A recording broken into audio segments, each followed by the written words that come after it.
After the vows, the lawyer slipped me the updated will. It was still just me and the beach property title.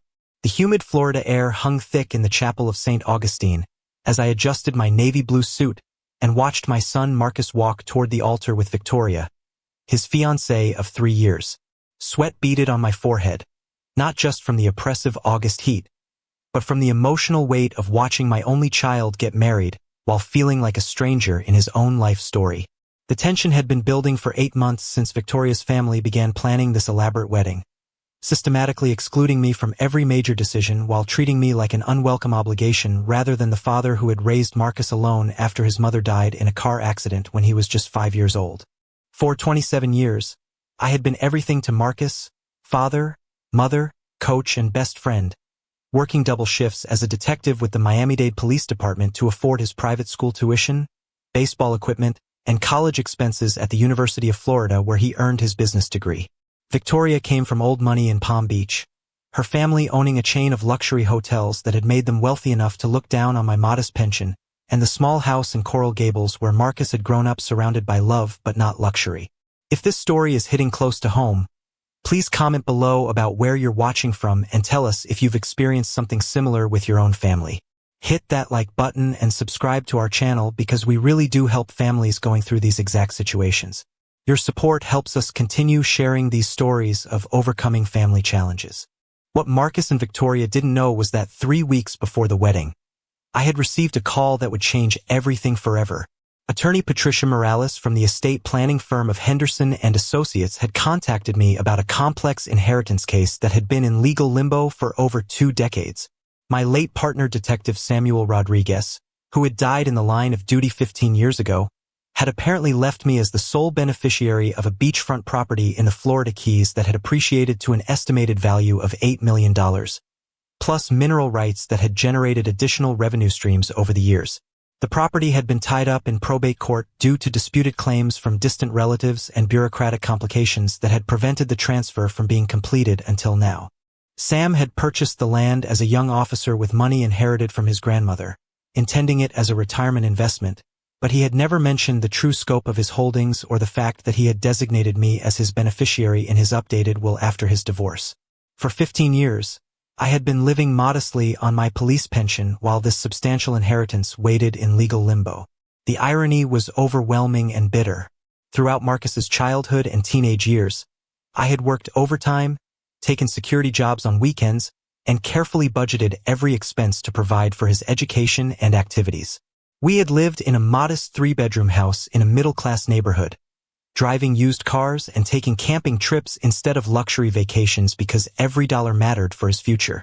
Meanwhile, this substantial wealth had been waiting for me, locked away by legal complications that finally were resolved just as my son was about to marry into a family that clearly considered me beneath their social status.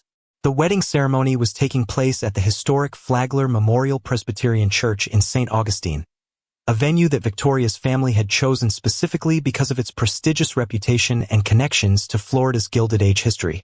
Her family belonged to that exclusive circle of old Florida money, people whose wealth had been built through generations of smart investments in real estate, hospitality, and agricultural ventures that had made them fixtures in Palm Beach society for over a century. Victoria had insisted that I wear a conservative suit and sit in the 3rd row behind her extensive family, not in the traditional front row position reserved for the father of the groom. Her reasoning was that her grandparents, who had contributed significantly to the wedding expenses, needed to be closer to the altar for their comfort and convenience.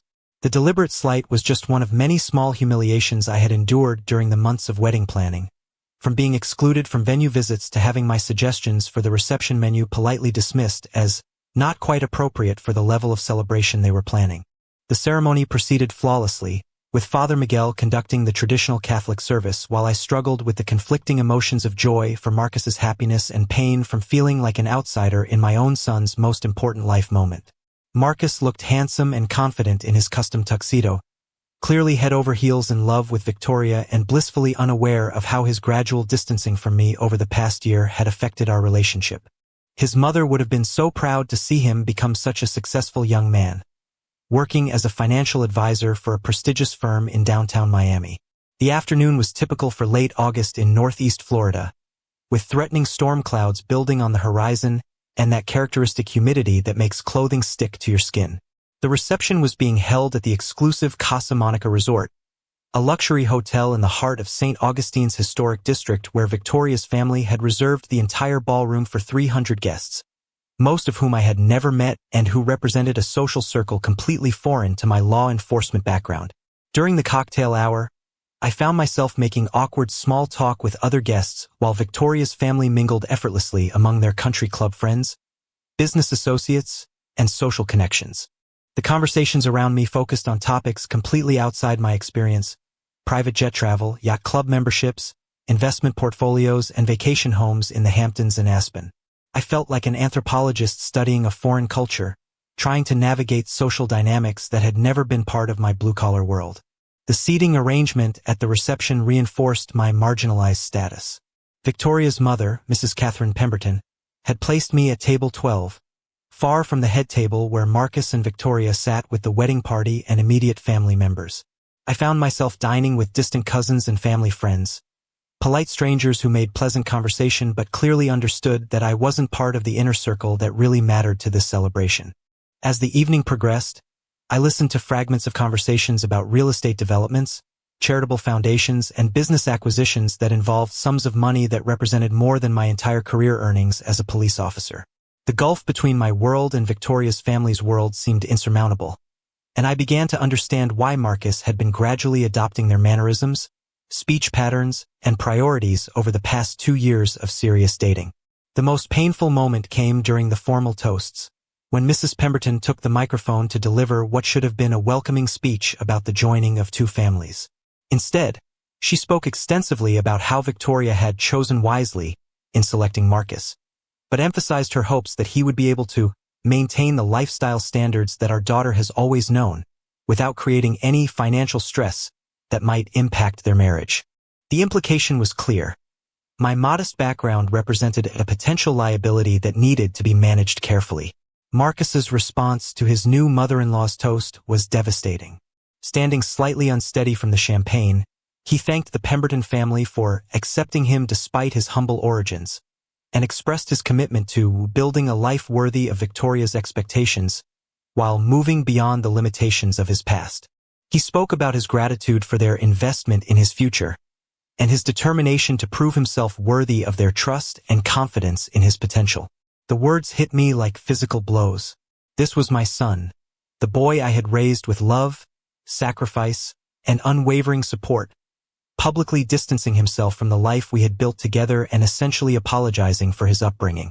The applause from Victoria's side of the family was enthusiastic, while the few guests I had invited sat in uncomfortable silence, recognizing the implicit rejection of everything I had provided during Marcus's formative years. Sitting at my relegated table, surrounded by polite strangers making conversation about topics that felt completely foreign to my experience, I made a decision that had been crystallizing in my mind for weeks. I discreetly pulled out my phone and sent a text message to Attorney Morales. Please proceed with all final paperwork. I want the property transfer completed by Monday morning. The $8 million inheritance would officially become mine within the next few business days. The DJ was playing a mix of classical and contemporary music that reflected Victoria's refined tastes, and I watched Marcus dance with his new wife, both of them glowing with happiness and surrounded by approval from the Pemberton family circle. The mariachi band that I had suggested for a portion of the evening, a nod to Marcus's love of Mexican culture that had developed during our camping trips to the Southwest, had been politely declined in favor of a string quartet during dinner and a more appropriate playlist for dancing. I decided to leave the reception early, slipping out during the peak of the dancing when my absence would be least noticeable. Marcus was so absorbed in his new family and social circle that he didn't even notice when I approached briefly to congratulate him one final time and quietly let him know I was heading home. Victoria was gracious but distant, thanking me for everything, in a tone that clearly indicated she considered my role in Marcus's life to be essentially concluded. Driving back to my house in Coral Gables, I reflected on the 27 years of single fatherhood that had led to this moment. I remembered the nights working security gigs after my regular detective shift to pay for Marcus's baseball tournaments, the weekends spent coaching his little league teams, the careful budgeting that allowed us to afford his college expenses without taking on crushing debt. Every sacrifice had been made willingly, motivated by love and hope for his future happiness and success. The morning after the wedding brought both emotional exhaustion from the previous day's events and official confirmation that the property transfer had been completed successfully. $8 million worth of prime Florida Keys real estate was now legally mine, along with ongoing mineral rights that generated substantial quarterly payments. Attorney Morales had included detailed documentation about the property's appreciation over the years and projections for future value growth that painted a picture of long-term financial security I had never imagined possible.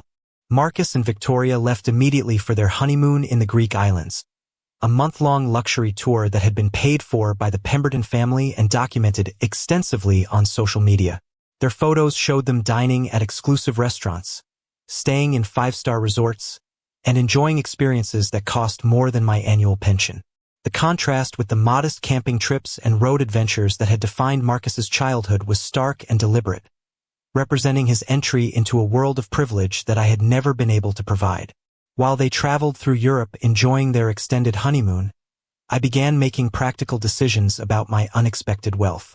I hired a financial advisor recommended by Attorney Morales and started developing a diversified investment strategy that would allow me to live comfortably while generating passive income. I also explored options for developing or selling portions of the Keys property, considering both the potential for luxury vacation rentals and the possibility of conservation partnerships that would preserve the natural beauty of the area. One of my first purchases was a modest but well-appointed condominium in Coconut Grove, not far from where Victoria's family lived, but in a building that prioritized privacy and comfort over ostentatious display. I wanted the security that wealth could provide without the social complications that might arise from suddenly appearing to compete with the Pemberton family's lifestyle. My goal was financial independence with dignity, not a futile attempt to impress people who had already judged me as inadequate. I also invested in my personal well-being in ways that I had deferred for years due to financial constraints. I joined a quality fitness center, updated my wardrobe with well-made but understated clothing, and scheduled comprehensive medical checkups that I had been postponing due to cost considerations. After decades of putting Marcus's needs first, it was time to focus on my own health and happiness in ways that my police salary had never allowed. Marcus's return from his honeymoon brought a stilted phone conversation where he informed me that he and Victoria had decided to establish clear boundaries in our family relationship. He explained that they would be limiting visits to major holidays and special occasions, and that he hoped I would understand their need to focus on building their new life together without complications from previous family dynamics that might create tension in their marriage. The conversation lasted less than 15 minutes and felt scripted, as if Marcus had rehearsed his talking points during the honeymoon.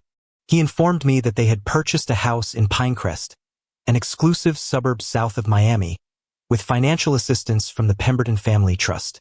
The house represented everything Marcus had dreamed of during his childhood: luxury, status, and acceptance into a social circle that had always seemed impossibly distant from our middle-class reality. 3 months after the wedding, my life had transformed in ways I could never have anticipated. I had achieved financial security beyond my wildest dreams, but I had effectively lost the close relationship with Marcus that had been the central focus of my adult life. The inheritance from Sam had given me material comfort, but it had also highlighted the painful reality that my son was willing to sacrifice our bond for social acceptance and financial advantage. The personal growth that followed this period was unexpected and profound. For the first time since Marcus was born, I had the freedom and resources to rediscover who I was as an individual beyond my identity as a single father and career police officer. I enrolled in photography classes at the local community college, rekindling an artistic passion that I had abandoned during the intense years of raising Marcus while working full-time in law enforcement. I also began traveling in ways that had been impossible during my working years and single-father responsibilities. I visited national parks across the American West, took a photography workshop in Tuscany, and spent time exploring the cultural richness of South America. These experiences reconnected me with aspects of myself that had been dormant for decades, helping me understand that my identity extended far beyond my role as Marcus's father. 8 months after the wedding, I received an unexpected phone call from Marcus. His voice sounded different, less confident, more uncertain, and he asked if we could meet to discuss some important family matters. There was something in his tone that suggested this wasn't a social visit, but rather that circumstances had changed in ways that required my attention or possibly my assistance. We met at a neutral restaurant in South Beach, a place that was comfortable for both of us without carrying emotional baggage from our shared past. Marcus arrived punctually but looked tired and stressed, with weight loss and an overall appearance that suggested he was dealing with significant pressure. His usual confidence seemed diminished, and there was a vulnerability in his manner that I hadn't seen since his childhood. The conversation began with awkward apologies for his behavior during the wedding and the months that followed. Marcus admitted that he had allowed himself to be influenced by social pressure and family expectations that weren't truly aligned with his core values. He described feeling lost in his new life, trying to maintain standards and appearances that required constant effort and created ongoing anxiety about his performance in Victoria's social circle. He told me about financial pressures that had emerged when the costs of maintaining their lifestyle proved higher than anticipated. The house payments, combined with Victoria's expectations for entertainment, travel, and luxury purchases, had created constant stress that was affecting both his marriage and his job performance. He had begun to realize that he was living a life that felt inauthentic and unsustainable, driven by external validation rather than personal satisfaction. Victoria had started making increasingly critical comments about his background whenever financial concerns arose, reminding him that her family had invested in their marriage and expected certain returns. The dynamic had become toxic, with financial support being used as a tool for emotional control and manipulation. Marcus described feeling trapped between his desire to please his wife and his growing awareness that their relationship was based on conditional acceptance rather than unconditional love. As I listened to my son describe his struggles, I felt a complex mix of emotions. Pain at seeing him suffer, satisfaction that he was finally recognizing the value of authentic relationships, and an opportunity to rebuild the connection we had lost. However, I also understood that this was an important lesson Marcus needed to learn about the difference between genuine love and conditional acceptance based on social status or financial advantage. I offered my emotional support unconditionally, but made it clear that any practical assistance would depend on genuine changes in his attitudes toward our relationship and toward the values that had been important in our family during all our years together. I didn't mention the inheritance yet, wanting to ensure that his apparent regret was motivated by genuine recognition of his mistakes rather than desperation born of financial need. Over the following weeks, Marcus began visiting regularly, initially to discuss his marital problems, but gradually rediscovering the comfort and unconditional support that had always characterized our relationship. We talked about authenticity, the importance of staying true to personal values, and the dangers of allowing external pressures to dictate major life decisions. I could see him beginning to remember who he had been before the influence of Victoria's family had changed his priorities. Victoria strongly disapproved of these visits and began creating conflicts whenever Marcus mentioned spending time with me. She argued that my negative influence was undermining the progress they had made in establishing their new life together, and that continued contact with me represented a threat to their marriage and social standing. The tension escalated when Marcus began questioning some of their expensive lifestyle choices and expressing interest in living more modestly. The crisis came when Victoria issued an ultimatum: choose between maintaining a relationship with me or preserving their marriage. She argued that my influence was causing Marcus to question decisions they had made together about their lifestyle and social commitments, and that cutting ties with his past was necessary for their future happiness and success. The manipulative nature of this demand finally opened Marcus's eyes to the controlling dynamics that had been developing in their relationship. Marcus called me that night, crying as he described Victoria's ultimatum and his confusion about what decision to make. It was clear that the months of pressure and stress had forced him to mature considerably, and that he was finally beginning to evaluate his life based on his own values rather than external expectations. This was the moment when I decided to reveal the truth about the inheritance. I explained the entire situation: Sam's beachfront property, the years it had remained in legal limbo, the complex probate process that had finally resulted in transferring $8 million worth of assets to my name. Marcus was stunned, unable initially to process the magnitude of what I was telling him. The revelation completely shifted his perspective on the economic dynamics that had been controlling his life for the past year.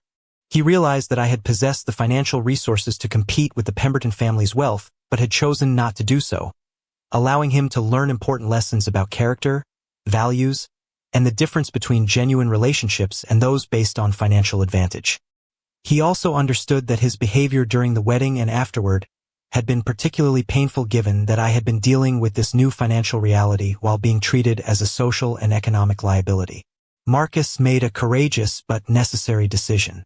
He confronted Victoria about her ultimatum and explained that he wasn't willing to end his relationship with his father as a condition for continuing their marriage. He also communicated his intention to reevaluate their lifestyle and reduce unnecessary expenses, choosing to live within more reasonable means regardless of social expectations or family pressure. Victoria's reaction was predictable but devastating. She escalated the conflict by involving her parents, who threatened to withdraw their financial support if Marcus didn't control his new attitude and return to the behavior patterns they expected. The economic manipulation that had been subtle during their courtship became explicit and aggressive, revealing the true conditional nature of their acceptance and support. Marcus's marriage ended officially 6 months later when Victoria decided she couldn't accept a husband who didn't share her social and economic priorities. The divorce was relatively straightforward since they had been married less than 2 years and had no children, though Marcus lost his equity in the house they had purchased with Pemberton family assistance.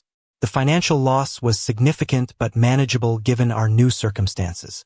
During this difficult period, I provided the emotional support Marcus needed to process the end of his marriage and reevaluate his life priorities.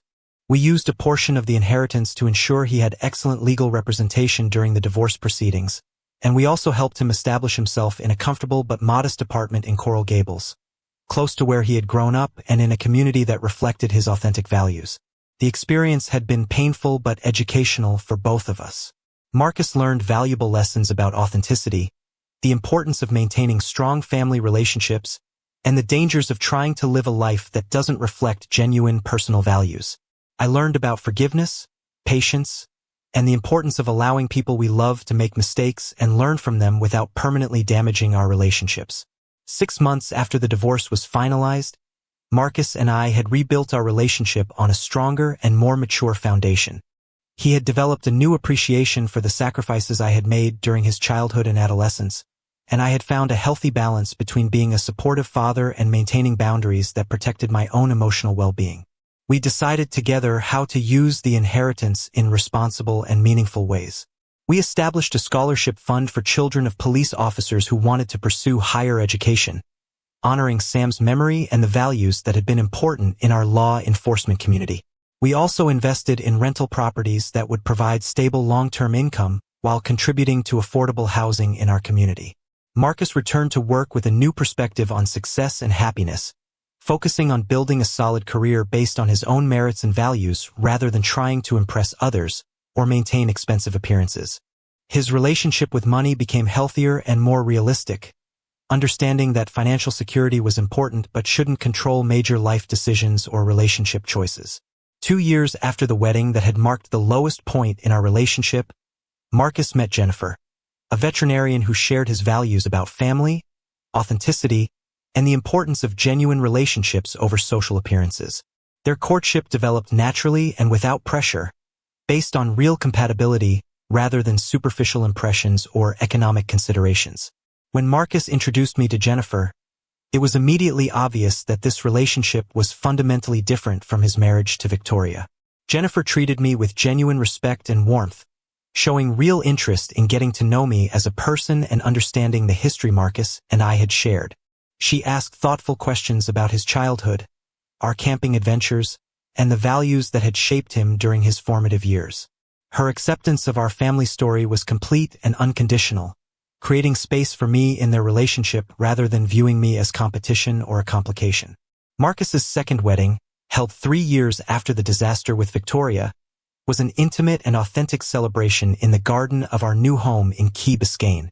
We hired local musicians, served food prepared by family friends, and created an atmosphere of genuine joy that contrasted dramatically with the cold ostentation of his first ceremony. Jennifer had insisted that I walk her down the aisle alongside her father, recognizing my central role in Marcus's life and wanting to honor our relationship publicly. During his speech at the reception, Marcus spoke openly about the lessons he had learned regarding authentic love, the importance of family, and the value of maintaining relationships based on mutual respect and unconditional support. He specifically mentioned the wisdom and sacrifice of his father, who had demonstrated that true love sometimes requires patience and forgiveness even when it hurts deeply. Our family story had become one of redemption and growth, demonstrating that even the deepest wounds can heal when there is genuine love and willingness to learn from mistakes. Sam would have been proud to see how his unexpected gift had ultimately strengthened our family bonds and taught us both valuable lessons about what really matters in life. Today, 5 years after that painful wedding where I was relegated to being just another guest, I have a beautiful relationship with Marcus and Jennifer, and I'm grandfather to twin boys who fill my life with joy and purpose. Sam's inheritance gave us financial security, but the lessons we learned during our difficult years gave us something much more valuable: a deep understanding of unconditional love and the importance of staying true to our most important values regardless of external pressures. The material wealth had changed our circumstances, but the emotional and family wealth we had rebuilt after almost losing it was the real treasure we had gained from this entire experience. We had learned that authentic love transcends economic and social differences, and that the most valuable relationships are those that survive the most difficult tests and emerge stronger on the other side.